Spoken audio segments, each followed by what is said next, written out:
Shalom, amigos, hermanos que me escuchas. Vamos directo al grano de la serie 5 piedras, 5 gigantes, que nosotros hemos simbolizado y tipificado como 5 enemigos. Entonces, hoy el Señor nos va a permitir hablar de usar como simbología nuestro segundo enemigo, que para nosotros sería el oído. El oído.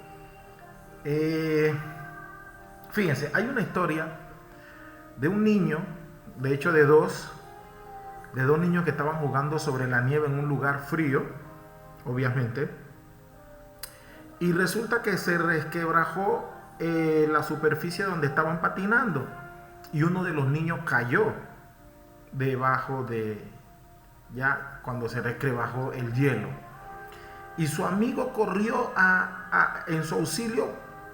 Se buscó una piedra, se las arregló para tomar una piedra y empezar a golpear con todas sus fuerzas. Logró hacer una fisura en la superficie de hielo y ayudó a su amiguito, al otro niño, a salir y salvar su vida. Cuando los bomberos llegaron, los bomberos se quedaron sorprendidos porque preguntaron qué pasó, vieron la escena. Y estaban sorprendidos porque dijeron: esto es imposible. Él es un niño con esas manos frágiles y la piedra no era tampoco una super piedra. ¿Y cómo es posible que ese niño logró romper esa superficie de hielo tan gruesa? Eso no es posible. Y el abuelo que estaba ahí sonrió y le dijo: ¿sabe por qué la rompió? Porque no había nadie que le dijera que no se podía. Y con esta reflexión queremos iniciar. ¿Por qué? Porque muchos de nosotros estamos escuchando voces que no debemos escuchar y estamos escuchando cosas que no debemos meternos, nosotros no debemos permitir que pasen por nuestros oídos y que se almacenen en nuestra mente y en nuestro corazón. Alguna vez escuchaba por ahí, mi madre decía frases como: bueno, te voy a contar un proverbio de la calle. Y me decía: mira, ¿sabe qué? Las palabras uno las debe tomar de quien vienen. Yo todavía voy a ir más allá. Porque si es una persona de la que usted tiene, que aprecia, una persona que usted tiene en buena estima, una persona que usted inclusive ama o le tiene un afecto especial, y esta persona le dice algo que termina hiriéndola a usted de tal forma que usted no logra reponerse o recuperarse, o le cuesta mucho trabajo, entonces hay que tener mucho cuidado, igual de parte, no solo de parte de quien viene, sino cuando lo que sea que le estén diciendo a uno, nosotros debemos estar claros si eso viene de parte de Dios, si eso es para provecho nuestro, si eso es para edificación de nuestra alma, de nuestra vida. Fíjense, hay gente que se pone a escuchar a Jezabel. Y quiero, por ejemplo, referirme a Primera de Reyes, el capítulo es 19, del 1 al 13. Yo le invito a que lo lea, yo no me voy a leer algunos extractos. Dice así en el capítulo 1: y Acab le contó a Jezabel todo lo que Elías había hecho, y cómo había matado a espada a todos los profetas del pueblo de Jezabel. El verso 12, entonces Jezabel envió un mensaje a Elías diciendo: así me hagan los dioses y aún me añadan, si mañana a estas horas yo no he puesto tu vida como vida a uno de ellos. Entonces en el verso 3 dice: y tuvo miedo Elías, y se levantó y se fue para salvar su vida. Rayos. Y anduvo por el desierto.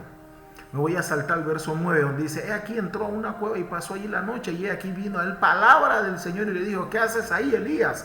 Yo le invito a que usted se lea todo eso, pero ¿qué pasa? Aquí dentro del contexto lo que quería resaltar era que Elías, el superprofeta, tuvo miedo cuando escuchó lo que Jezabel le dijo, lo que le mandó a decir.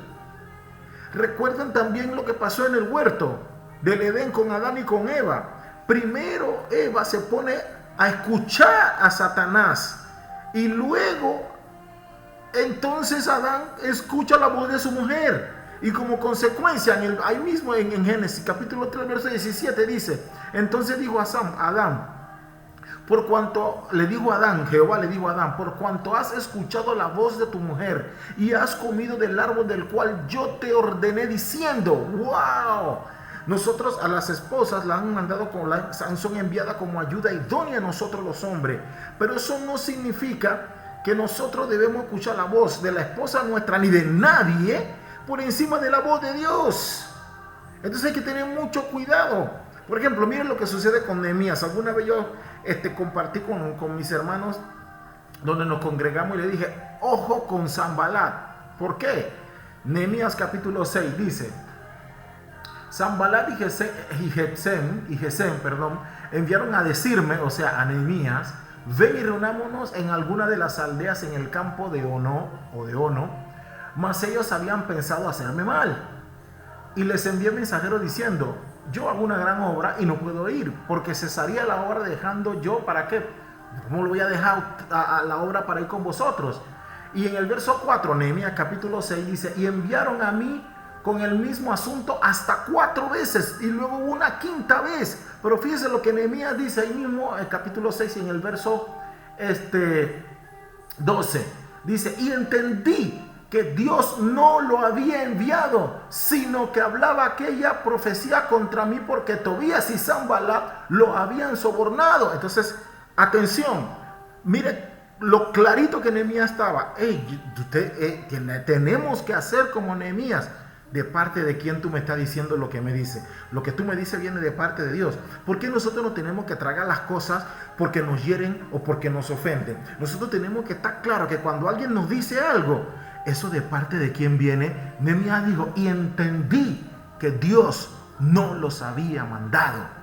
Entonces, si usted y yo tenemos esa coinonía con Dios, estamos pegados en las cosas de Dios, y alguien nos dice algo, aunque eso sea duro, aunque eso sea como sea que nos lo digan, no importa lo que nos digan o en la forma que nos digan, usted debe discernir, usted y yo tenemos que discernir en el Señor.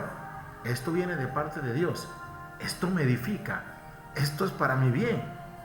Si eso no es para ninguna de estas cosas o algo parecido, no tenemos por qué estar escuchando este tipo de voces, hermano.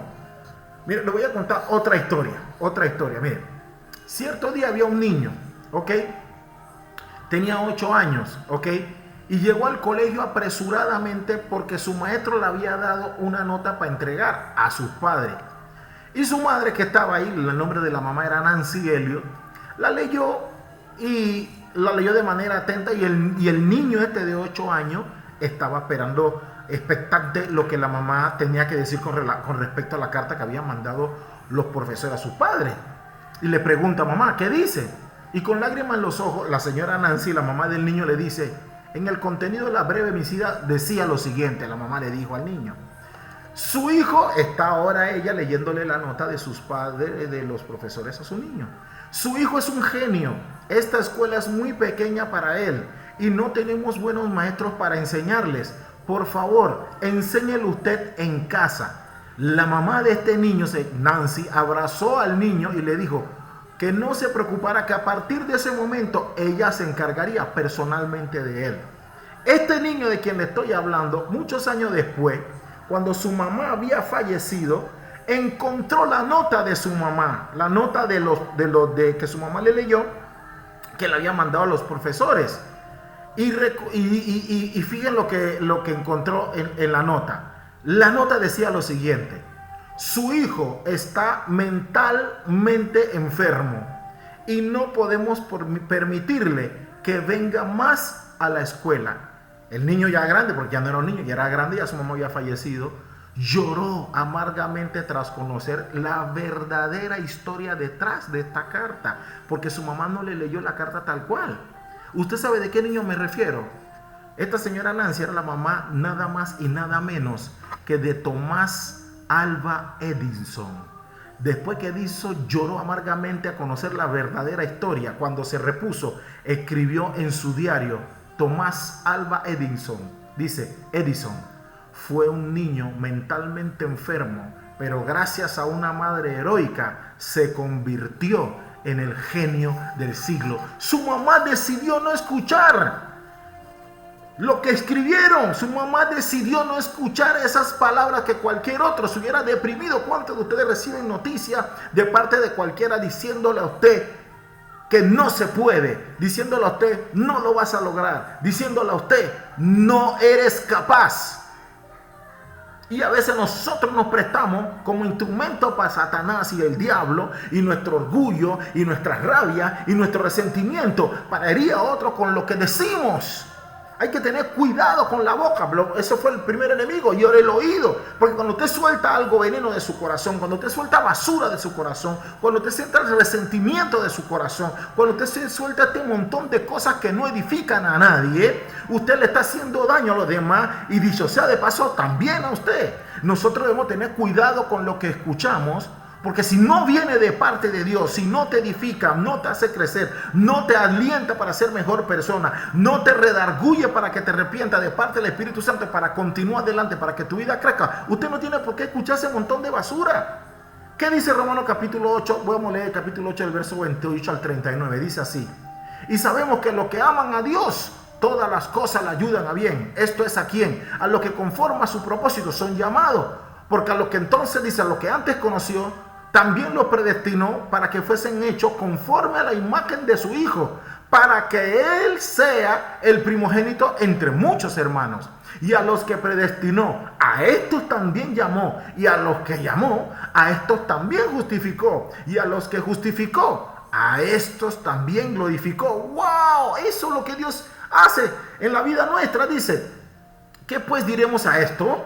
Si Dios es por nosotros, ¿quién contra nosotros? El que no escatimó ni a su propio Hijo, sino que lo entregó para todos nosotros, ¿cómo no nos dará también con Él todas las cosas? ¿Quién acusará a los escogidos de Dios? ¿Quién? ¿Quién acusará a los escogidos de Dios? Dice, Dios es el que justifica. ¿Quién es el que condenará? Cristo es el que murió, más aún Él también resucitó, el que además está a la diestra de Dios, el que también intercede por nosotros. ¿Quién nos separará del amor de Cristo? ¿Tribulación o angustia o persecución o hambre o desnudez o peligro o espada? Como está escrito, por causa de ti somos muertos todo el tiempo, somos contados como ovejas al matadero. Antes, dice, en todas estas cosas somos más que vencedores por medio de aquel que nos amó. Por lo cual estoy seguro de que ni la vida, ni la muerte, ni ángeles, ni principados, ni potestades, ni lo presente, ni lo porvenir, ni lo alto, ni lo profundo, ni ninguna otra cosa creada nos podrá separar del amor de Dios, que es en Cristo Señor nuestro. Yo espero que el Señor nos enseñe más para que nos estemos atentos a escuchar la voz de Dios. Y si alguien tiene algo que decirle a usted, deje de estar escuchando voces, deje de estar escuchando malas noticias, deje de estar escuchando chisme, deje de estar escuchando bochinche, deje de estar escuchando el susurro y susurro por aquí, susurro por allá, deje de estar escuchando las cosas que le terminan doliendo, deje de estar escuchando cosas que no edifican, deje de estar escuchando cosas que no lo ayudan, deje de estar escuchando cosas que no lo exhortan a usted a ser una mejor persona, a un mejor hijo de Dios. Deje de estar escuchando cosas que en vez de animarlo lo deprimen. Deje de estar escuchando cosas que no vienen de parte de Dios. Que el Señor nos enseñe más. Shalom.